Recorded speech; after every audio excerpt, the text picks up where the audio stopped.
I have a friend, Dean Kamen, who you may have heard of, who invented the Segway, that two-wheeled scooter. So he is the most prolific inventor of our age. He has more patents than Thomas Edison ever had. So along with some of these industrial devices that he's invented, he is now engaging in a full-scale practice focused on regenerative medicine in Manchester, New Hampshire, where he fully plans to create human organs from stem cells printed on 3D printers, so that if you need a kidney replacement, you'll be able to do that without the fear of rejection, without having to use rejection medications, which are extremely costly and you typically have to take for the remaining years of your life.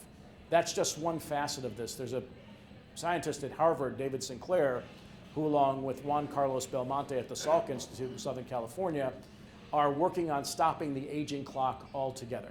And as Sean pointed out, I do talk about this. Among the millennials, it's been believed that the first person to live to 150 has already been born.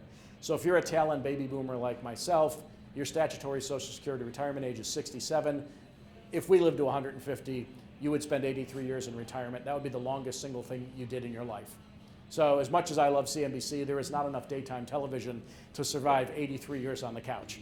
You can't play that much golf, so you really have to think and rethink work-life balance. You have to think about exactly what we do with entitlements. Even if the life expectancy in the US were to go from 78 to 90, that's an extraordinary change in the math from an actuarial perspective and will require a total rethink of how we live our lives. Fastest growing cohort in the labor force right now is above 55 years old because of the birth rate issues that we're having at the moment, and I'll talk more about that as a challenge in just a minute. But this technological revolution has been extraordinarily important, and it's going to drive change at a much faster rate than people expect.